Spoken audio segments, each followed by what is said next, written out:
Republican debate, winners and losers. Washington, CNN. Republican presidential candidates sought to cement, or improve, their standings in a debate Tuesday night that comes less than 2 months before the first votes of the election season are cast. The CNN debate in Las Vegas marked the first time the White House hopefuls shared a stage since terror attacks in Paris and San Bernardino, California. They flashed their foreign policy credentials and targeted each other's weaknesses in the debate that lasted more than 2 hours and focused exclusively on foreign policy and national security. The results of the showdown: some winners, and some losers. Winners: Jeb Bush.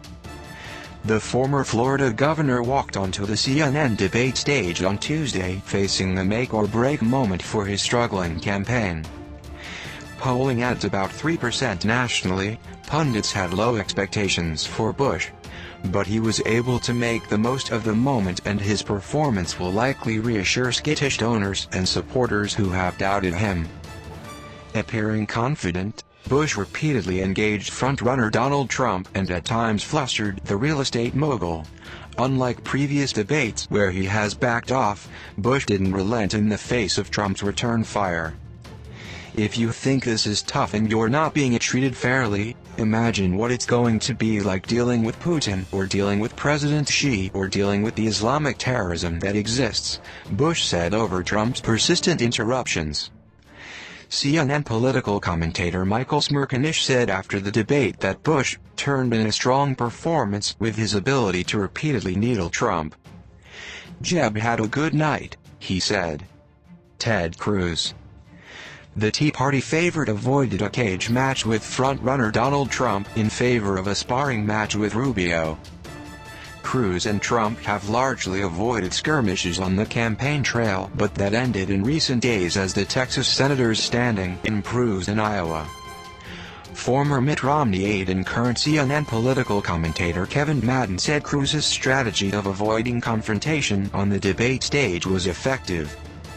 "I think the strategy Cruz has is working, bear-hugging Donald Trump.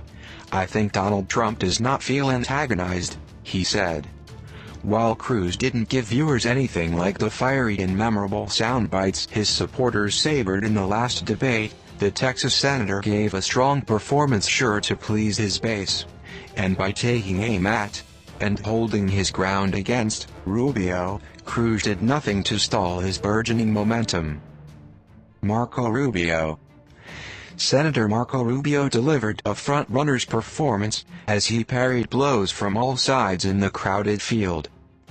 Rubio worked to stay above the fray of candidates, focusing on showing off his in-depth understanding of foreign policy and deflecting the attacks his competitors hurled his way.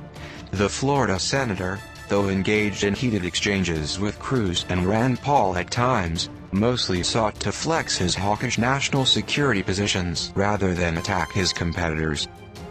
When prompted to address Trump's proposal to bar foreign Muslims from entering the U.S., which Rubio opposes, or to address his recent criticism of Cruz, Rubio didn't bite.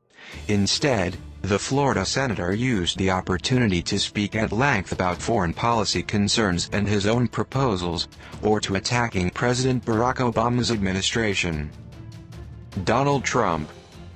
As the real estate mogul has done in recent debates, Donald Trump offered a measured performance stylistically different from the fiery stump speeches he delivers at rallies to supporters. And the typically confrontational businessman largely avoided tangling with his fellow contenders.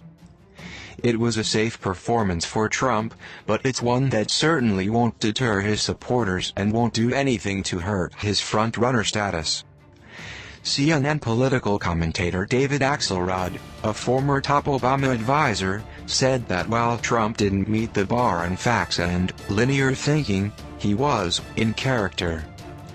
"I think he probably did what he needed to do," Axelrod said, adding that it didn't hurt that few of the candidates to Trump's right and left were eager to tangle with the frontrunner. Chris Christie.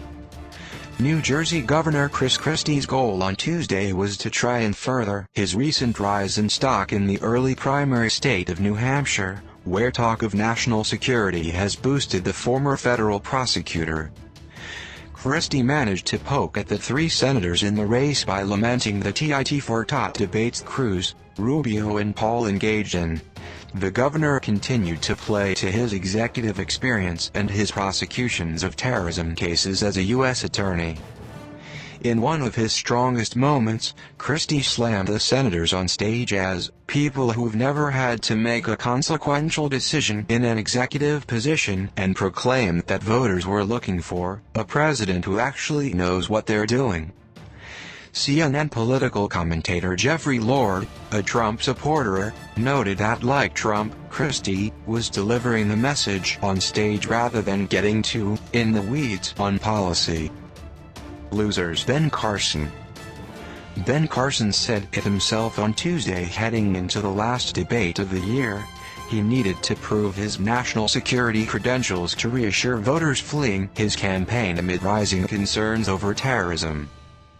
But the retired neurosurgeon faltered on that front, offering little in the way of assuaging those concerns, which are believed to have contributed to Carson's fall from his position near the top of the polls in Iowa and nationally.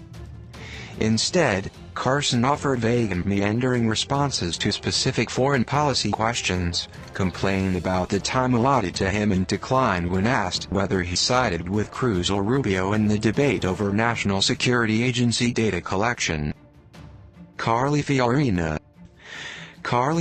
still looked and sounded like a top debater on stage Tuesday night, but a closer look shows that the former Hewlett-Packard CEO is offering little to voters that they haven't already heard. In short, Fiorina's shtick is getting old. And several of Fiorina's attempts to elbow her way into the debate as other candidates were speaking, a tactic that has worked for her in the past, didn't help her during this performance. Her strongest moments, though, came when she touted her experience as a tech executive as a way to highlight the need for the private sector to boost the federal government's counter-terrorism efforts. John Kasich faced a similar problem as Fiorina. He didn't offer anything new that would jumpstart his candidacy. Kasich tried his best once again to play the role of the adult in the room, calling out Trump for unserious proposals and questioning other candidates' assessment of the situation in Syria, for example. But Kasich failed to snag himself a moment. Rand Paul, the Libertarian senator from Kentucky, showed he was in a fighting mood from the outset, jabbing at Trump and Rubio in his opening statement. Unfortunately for Paul, nobody wanted to tangle with him. Even Trump, who rarely resists an opportunity to needle his competitors, didn't take the bait when Paul hit him at several points in the debate. "Marco can't have it both ways," Paul said, attacking Rubio on immigration. "He wants to be this I'm great and strong on national defense, but he's the weakest of all the candidates on immigration." But Rubio didn't hit back, simply thanking Paul for giving him another 30 seconds of talking time, afforded to any candidate called out by one of his opponents, and using it to lay out his position.